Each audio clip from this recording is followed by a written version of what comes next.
Uno de los grandes enemigos de los pacientes en diálisis, aparte del potasio, es el fósforo. El fósforo es una sustancia que es muy importante para nuestro organismo y para su adecuado funcionamiento, pero en los enfermos renales, sobre todo en las fases ya más avanzadas de la enfermedad, cuando los riñones ya dejan de funcionar, el fósforo tiende a acumularse porque los riñones son los encargados habituales de eliminar por la orina el exceso de fósforo que ingerimos con la dieta. En personas sanas es importante tener un nivel adecuado de fósforo porque si tenemos el fósforo muy bajo podemos encontrarnos débiles o si por ejemplo tenemos el fósforo bajo en niños corremos riesgo de que los niños desarrollen raquitismo y alteraciones de los huesos. Pero sin embargo en los enfermos renales sucede todo lo contrario y es que el fósforo tiende a acumularse y este acúmulo de fósforo lo que va a hacer es generar calcificaciones en los vasos sanguíneos y fuera de los vasos sanguíneos, en localizaciones ectópicas. De hecho, hay pacientes que a veces pueden tener calcificaciones en forma de tumores cálcicos, como por ejemplo, en los glúteos, en los hombros o en localizaciones atípicas. Esto hace que en los enfermos en diálisis aumente muchísimo el riesgo cardiovascular y esto hace que el fósforo, mantener los niveles de fósforo en un rango adecuado, sea casi más importante que tener unos niveles adecuados de colesterol, porque en el enfermo en diálisis el riesgo cardiovascular está mucho más marcado por las calcificaciones vasculares que por los niveles de colesterol. Mantener unos niveles adecuados de fósforo en los pacientes en diálisis a veces es muy difícil tanto para el paciente como para el nefrólogo. Y esto es porque la diálisis elimina muy mal el fósforo. La diálisis es una técnica que es muy eficaz para depurar muchísimas toxinas que hay en la sangre, para bajar los niveles de potasio, para regular el bicarbonato, para bajar la urea, pero en concreto el fósforo es una sustancia que se elimina muy mal en las sesiones de diálisis. De hecho, para poder bajar los niveles de fósforo solo con diálisis, habría que hacer diálisis de muchísima duración, cosa que habitualmente no se hace hoy en día. Dado que la inmensa mayoría del fósforo que tenemos en nuestro organismo procede de la alimentación, es muy importante que algunos pacientes realicen modificaciones de la dieta para intentar disminuir los aportes de fósforo con los alimentos. Y esto se debe a que el fósforo está muy presente en prácticamente todas las cosas que tomamos en el día a día. Por ello, es importante diferenciar dos grandes grupos de fósforo porque van a tener distinto impacto en los niveles de fósforo en sangre. Por un lado tenemos el fósforo inorgánico, que es el fósforo que está presente en los aditivos. Y los aditivos, por desgracia, hoy en día la industria alimentaria los añade a casi todo, porque son conservantes, estabilizantes, saborizantes. Son todos aquellos compuestos químicos que vienen denominados con unas letras, habitualmente empiezan por la letra E, y lo que hacen es que aportan una carga de fosfato inorgánico que además el problema es que es de alta absorción intestinal. Prácticamente el 100% de los fosfatos inorgánicos que ingerimos los vamos a absorber por el tubo digestivo. Sin embargo, tenemos otro tipo de fósforo, que es el fósforo orgánico, que es el que está presente en las proteínas de origen animal y vegetal. Y este fósforo es más saludable o menos problemático porque, por un lado, se absorbe menos y, por otro lado, es menos perjudicial que el fósforo inorgánico. ¿Y qué alimentos tienen este tipo de fosfatos inorgánicos? Pues de los que más tienen son los refrescos, la Coca-Cola, la Pepsi, las bebidas energéticas y algunas bebidas comerciales con sabores. Tienen muchos fosfatos añadidos, ácido fosfórico y además en grandes cantidades.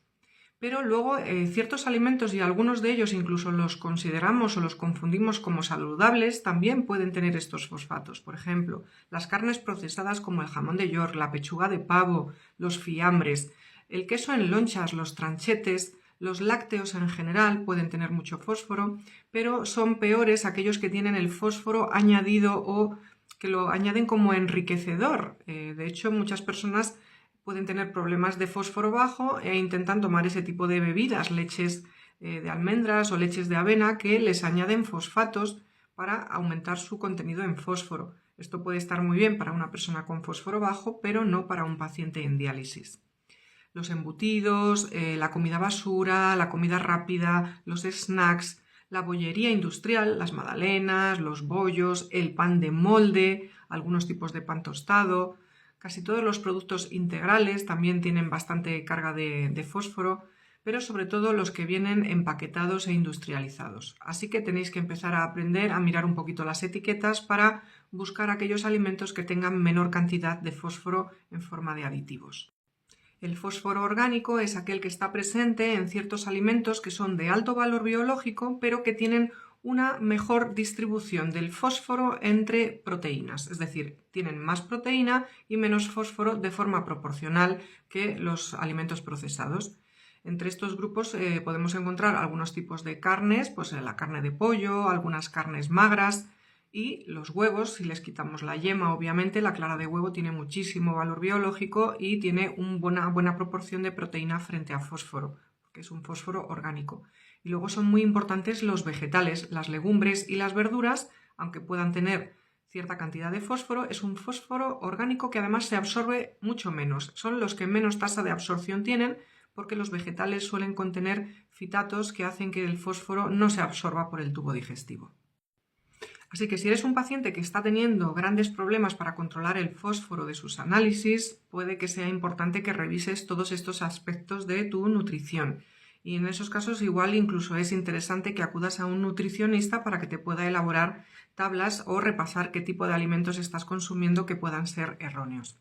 Pero en algunos casos, aunque se hagan de forma adecuada las medidas nutricionales, puede ser necesario suplementar con algunos tratamientos para evitar que absorbamos el fósforo por el tubo digestivo. Y ahí entra el nefrólogo para pautar unos medicamentos que se llaman quelantes del fósforo. Estos tratamientos se basan generalmente en medicamentos en formato polvo, que lo que hacen es actuar a nivel local en el tubo digestivo, disminuyendo la absorción del fósforo. Lo que hacen son moléculas que se atrapan a las moléculas de fósforo para que las eliminemos por las heces y no se absorban a nuestra sangre. De hecho, el medicamento como tal no pasa a nuestro torrente sanguíneo, se queda en el tracto digestivo. El problema de estos medicamentos, precisamente por eso, es que tienden a dar mucho estreñimiento y molestias del tubo digestivo y muchos pacientes se quejan de que los toleran muy mal. Por ello, si toleráis muy mal los quelantes, tendréis que ser un poquito más restrictivos con la alimentación y revisarla un poquito más minuciosamente. No voy a entrar en nombres de medicamentos ni en marcas porque existen muchos, distintos preparados, casi todos tienen la misma potencia, pero lo que sí que quiero insistiros es que estos fármacos solo son eficaces si los tomamos coincidiendo con la comida en cuestión. Si, por ejemplo, tenemos pautado un quelante en desayuno, comida y cena y, por ejemplo, un día no desayunamos, pues el quelante del desayuno no es necesario que lo tomemos porque va a ser ineficaz. Sin embargo, si ese día no hemos desayunado, pero en la comida hacemos un exceso y tomamos más fósforo de la cuenta, pues a lo mejor lo que podemos hacer es tomarnos los 2 quelantes en la comida para tener un mayor efecto sobre el fósforo. Quitaros las bebidas tipo Coca-Cola. Muchos pacientes en cuanto salen de la diálisis les vemos que se van a la máquina a beber Coca-Cola. Yo entiendo que salís con mucha sed de la sesión, pero no es la mejor bebida para vosotros. Así que recordad que si tenéis problemas de fósforo y queréis revisar temas de alimentación, se le da más importancia al fósforo orgánico, que es menos peligroso, y hay que quitarse de la alimentación todos los productos que llevan cantidades importantes de fósforo inorgánico. Y revisad los etiquetados porque hay muchísimos alimentos del día a día que tienen fósforo añadido. Espero que este vídeo os haya servido de ayuda y tened paciencia. Sé que el mundo del fósforo es muy complicado y no siempre se puede llegar a la perfección, pero bueno, hay que intentarlo. Hasta luego.